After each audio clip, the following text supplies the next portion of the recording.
Hello friend. Tally prime के इस course में आप सभी का स्वागत है।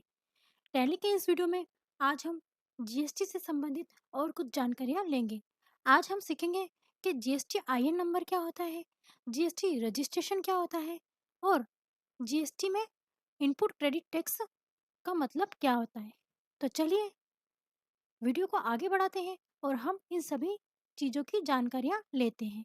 परंतु वीडियो को आगे बढ़ाने से पहले अगर आपने अभी तक हमारे चैनल को सब्सक्राइब नहीं किया है तो अभी जाकर आप बेल आइकॉन पर क्लिक कर हमारे चैनल को सब्सक्राइब जरूर करें। चलिए आगे बढ़ते हैं।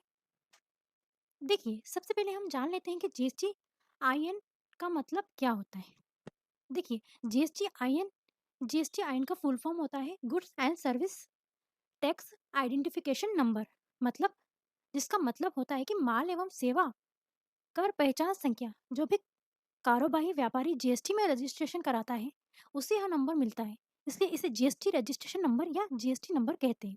जीएसटी आईएन नंबर व्यापार में हमारा बहुत मदद करता है। इसी नंबर की मदद से आप जीएसटी से संबंधित टैक्स का भुगतान करते हैं और रिटर्न भी भरते हैं। टैक्स विभाग आपको जीएसटी नंबर के आधार पर ही आपके बिजनेस और टैक्स भुगतान से संबंधित चीजों की जांच व निगरानी करता है। जीएसटी नंबर हमारे 15 अंकों के होते हैं। 15 अंकों को अलग अलग भागों में बांटा गया है। जीएसटी टैक्स पे करने के पहले हमें जीएसटी आई नंबर लेना जरूरी होता है। ठीक है, उसी के आधार पर हम टैक्स को भर सकते हैं, पे कर सकते हैं गवर्नमेंट को। देखिए हमने यहाँ तो जान लिया है कि जीएसटी नंबर 15 अंकों के होते हैं। अब वो 15 अंक जो होते हैं उनको भी अलग अलग भागों में बांटा गया है। मतलब हर अंक का अलग अलग महत्व होता है उसमें। तो चलिए इन अंकों के बारे में हम जान लेते हैं। मान लीजिए कि हमारा 15 अंकों का GST number 23 AA DCB 2230M2ZR, ये 15 अंकों का हमारा जीएसटी नंबर है। इसी के आधार पर हम क्या है जीएसटी से व्यापार में काम करेंगे। ये हमारा जीएसटी नंबर है, इसके आधार पे हम टैक्स को पे करेंगे। ठीक है ना। अब ये 15 अंकों के जो जीएसटी नंबर है इसका क्या महत्व है, इन नंबरों के अंदर क्या किस तरह से बांटा गया है, इन नंबरों को देखते हैं। देखिए पहले के 2 अंक जो कि 23 है। अब इसमें पहले के 2 अंक क्या दे रखे हैं 23, तो वो राज्य के कोड होते हैं। देखिए जिस राज्य की आपकी कंपनी होती है, ठीक है ना? जिस राज्य की आपकी कंपनी होती है, जहाँ पे आप व्यापार कर रहे हो, जिस राज्य में आप कंपनी बना रहे हो, जिस राज्य की कंपनी बना रहे हो, तो वहाँ का क्या होता है स्टेट कोड होता है। जैसे हम एमपी की कंपनी बना रहे हैं, ठीक है ना? हम मध्य प्रदेश में कार्य कर रहे हैं, तो वहाँ का स्टेट कोड 23 होता है। तो यहाँ पर जो 23 नंबर है, तो जो 2 अंक होते हैं जीएसटी-आई नंबर के स्टार्टिंग के, वो स्टेट कोड्स होते हैं। अगर आपका राजस्थान है या महाराष्ट्र है या अदर कोई भी स्टेट है, तो उसका स्टेट कोड स्टार्टिंग के 2 अंकों का आएगा। फिर आगे के 10 अंक जो होते हैं, ये AA DCB 2230M, ये आगे के 10 नंबर जो होते हैं, उसका मतलब क्या होता है? उसके बाद के जो 10 अंक होते हैं, जो कि मैंने आपको बताए हैं, तो वह करदाता यानी टैक्स पेयर के पैन नंबर को दर्शाता है। मतलब जिसकी कंपनी होती है, जो टैक्स भर रहा है, उसका पैन नंबर होता है, वो 10 अंकों का, ठीक है ना? पहले के 2 अंक स्टेट कोड रहते हैं और आगे के 10 अंक आपके जो टैक्स पेयर है, उसके पैन नंबर होते हैं, ठीक है? आगे देखते हैं और अब आप टोटल मिला के कितने अंक हो गए हैं? 10 और 2 12। अब 13वां अंक क्या कहलाता है? देखिए 13वां अंक जो कि 2 है, यहाँ पर देखिए 2 दे रखा है, तो वह करदाता टैक्स पेयर का पंजीकरण रजिस्ट्रेशन नंबर होता है, ठीक है? जो हमने जीएसटी नंबर में रजिस्टर्ड करवाया है, उसका नंबर जो मिलता है हमें, वो नंबर होता है 13 नंबर पर, ठीक है ना? टैक्स पेयर मतलब जो भी टैक्स पे करने वाला है, जो टैक्स पेयर है, जो भी रजिस्ट्रेशन कराता है वो, तो उसके जो नंबर मिलता है हमें, तो वो अंक आता है आपके 13 नंबर पे, ठीक है? और 14वां और 15वां संख्या कुछ भी हो सकती है। देखिए अधिकतर बार क्या होता है 14वें नंबर पर ज़ेड आता है। अगर ना आए तो कुछ भी हो सकता है 14 और 15 अंक पे, ठीक है? अंक भी हो सकते हैं या फिर आप अल्फ़ाबेट भी हो सकते हैं। पहले 2 अंक आपके स्टेट कोड रहेंगे, फिर आगे के 10 अंक आपके जो टैक्स पेयर है, जिसकी कंपनी है, जो टैक्स पे करेगा, उसके पैन कार्ड के नंबर होंगे और फिर जो 13 अंक रहेगा, जो कि रजिस्ट्रेशन नंबर है टैक्स पेयर के, वो अंक रहेगा और आखिरी 14 और 15वां अंक आपका कुछ भी हो सकता है। 14वां अंक आपका अधिकतर बार ज़ेड आता है, परंतु अगर ना आए तो कुछ भी हो सकता है, या तो अल्फ़ाबेट हो सकता है या फिर अंक हो सकता है। जीएसटी नंबर के आधार पे आप बिज़नेस कर सकते हैं और सरकार को टैक्स पे कर सकते हो। अगर आपके पास ये जीएसटी नंबर है, तो आप बिज़नेस और टैक्स भुगतान से संबंधित चीज़ों की जाँच और निगरानी करा सकते हैं, ठीक है? चलिए आगे चलते हैं। आपको ये समझ में आ गया जीएसटी आई नंबर क्या होता है? तो चलिए आगे चलते हैं। अब जीएसटी में रजिस्ट्रेशन लेने के क्या फ़ायदे हैं? अभी हमने जीएसटीआर नंबर देखे हैं, अब जीएसटी में रजिस्ट्रेशन लेने के क्या फ़ायदे? देखिए, जीएसटी में रजिस्ट्रेशन लेने के मुख्य फ़ायदे हैं, जिन व्यवसाय में जीएसटी की आवश्यकता के साथ खुद को पंजीकृत यानी रजिस्टर्ड किया है, उन्हें कानून की नज़र में मान्यता दी जाएगी। और कोई भी व्यवसाय जो सरकार की आवश्यकताओं के अनुसार जीएसटी के साथ पंजीकृत मतलब रजिस्टर्ड है, उसे दोहरा कराधान मतलब डबल टैक्स से राहत और छूट मिलेगी। यह अधिनियम 1 जुलाई 2017 से ही लागू हो गया था, जिसके अधिनियम के अनुसार कोई भी व्यक्ति जो भारत में कहीं भी व्यापार व्यवसाय करता है, उसे जीएसटी पंजीकरण या व्यक्तिगत पंजीकरण की आवश्यकता होती है, इसलिए इसे लेना ज़रूरी होता है। वैसे भारत में सामान्य राज्यों के व्यापारियों और कारोबारियों को 40 लाख या इससे अधिक का टर्नओवर होने पर जीएसटी में रजिस्ट्रेशन कराना अनिवार्य होता है। रजिस्ट्रेशन की मदद से आप अपनी सेल पर जीएसटी टैक्स वसूल कर पाते हैं और जीएसटी टैक्स चुकाना और रिटर्न दाखिल करने के लिए जीएसटी नंबर की आवश्यकता होती है।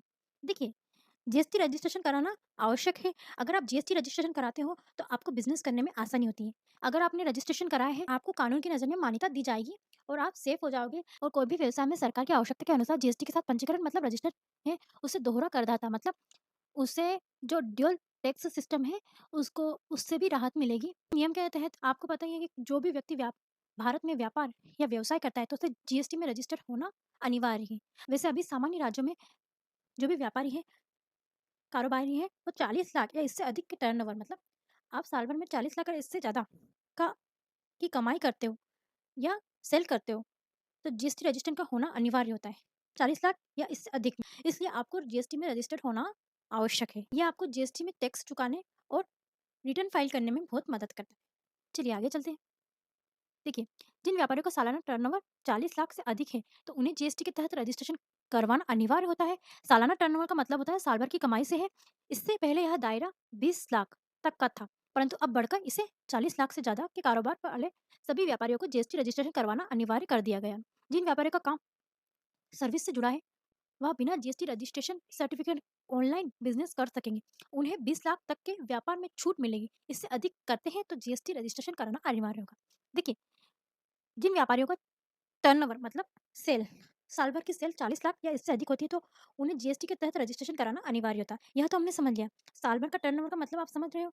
साल भर का टर्नओवर का मतलब होता है कि आपकी साल भर की कमाई, जो भी आपने सेल किया, आपने प्रॉफिट जो भी कमाया है, वो सब आपकी साल भर की कमाई। तो वह क्या होती है 40 लाख या इससे अधिक होती है, तो आपको जीएसटी में रजिस्टर करवाना अनिवार्य होता है।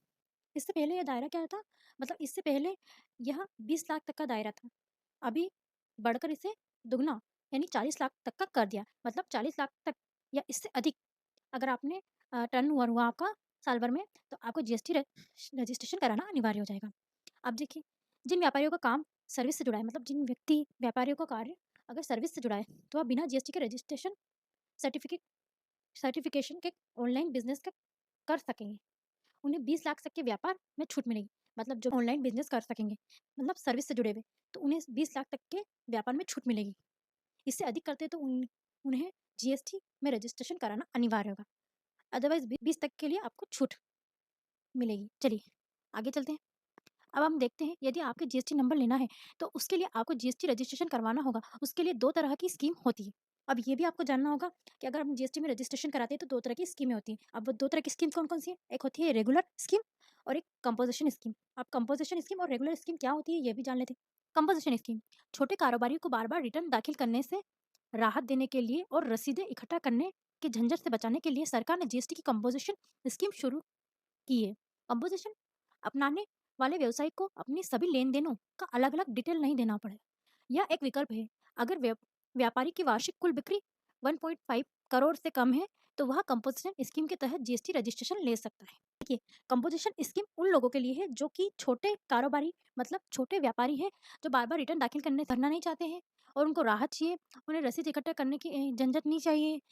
तो सरकार ने जीएसटी के तहत कंपोज़िशन स्कीम को शुरू किया है। कंपोज़िशन अपनाने वाले व्यापारियों को में सभी लेन-देनों मतलब जो भी हमने सेल किए, परचेज़ किया, उन सब की डिटेल देने की आवश्यकता नहीं होती। यह एक विकल्प है। अगर आप व्यापारी की कुल वार्षिक बिक्री 1.5 करोड़ से कम है, तो वह कंपोज़िशन स्कीम के तहत जीएसटी रजिस्ट्रेशन करा सकता है। यह आपकी सोचे के अनुसार अगर आपकी 1.5 करोड़ से कम है, तो आप कंपोजिशन स्कीम में ले सकते हो। अब रेगुलर स्कीम में क्या है, रेगुलर डीलर के अंतर्गत वे सभी व्यापारी आते हैं जो सामान्य रूप से वस्तुओं और सेवाओं की सप्लाई करते हैं और जो किसी विशेष स्कीम व आधार के तहत आवेदन नहीं करते। सरल शब्दों में कहे तो सामान्य तौर पर वह बिजनेस जो अपने गुड्स एवं सर्विस की सप्लाई करते हुए कोई दूसरी विशिष्ट गतिविधियां नहीं करते। ऐसे बिजनेस या व्यापार के लिए रेगुलर डीलर के आधार पर जीएसटी रजिस्ट्रेशन किया जाता है।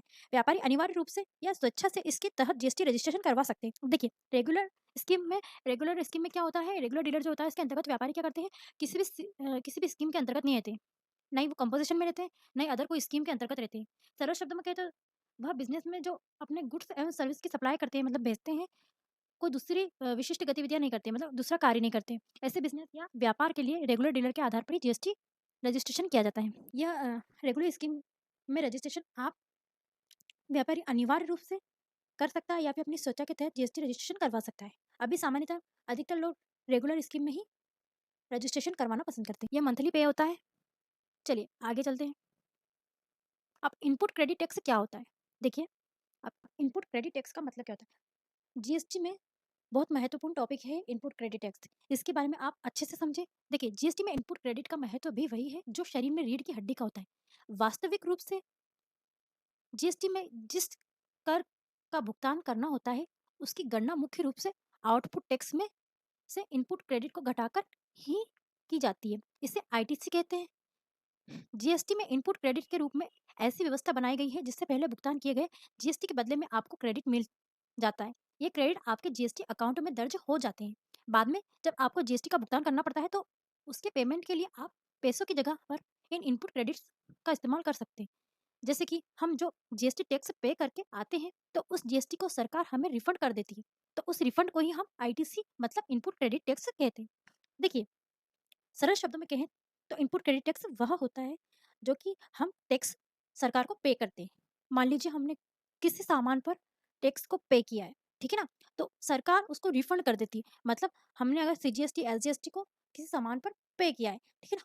तो गवर्नमेंट उसको रिफंड कर देती है। अब जो इनपुट क्रेडिट हमें मिलता है, वो हमें डायरेक्ट जीएसटी अकाउंट में दर्ज हो जाता है। मतलब डायरेक्टली हमारे जीएसटी अकाउंट में आ जाता है। हम उसका यूज़ आगे जीएसटी टैक्स पे करने के लिए भी कर सकते हैं। इसे हम इनपुट क्रेडिट टैक्स कहते हैं। मतलब जो हम सरकार को टैक्स पे करते हैं, उसके रिफंड को ही हम इनपुट क्रेडिट टैक्स यानी आईटीसी कहते हैं। चलिए, आज के लिए इस वीडियो में इतना ही। आज हमने सीखा है कि जीएसटी आईएन नंबर क्या होते हैं, इसका उपयोग क्या है, जीएसटी रजिस्ट्रेशन के फायदे और इनपुट क्रेडिट टैक्स क्या होता है और इसके बारे में पूरी जानकारी। तो आप इन सभी का रिवीजन कीजिए। नेक्स्ट वीडियो में हम और बहुत सी जानकारियाँ लेंगे। तब तक के लिए आप इन सभी का रिवीजन कीजिए। आशा है कि आपको हमारे वीडियो पसंद आ रहे होंगे। आगे भी आप हमारे साथ बने रहिए और जीएसटी के पूरे कोर्स को सीखिए। हमारा उद्देश्य है कि हम आसानी से सरल तरह से आपको जीएसटी टैक्स का ज्ञान और टेली से संबंधित सारी चीज़ों का ज्ञान दे सके हैं। धन्यवाद। हमारा वीडियो पसंद आया हो तो आप इसे लाइक करें, शेयर करें और सब्सक्राइब करें। Thank you.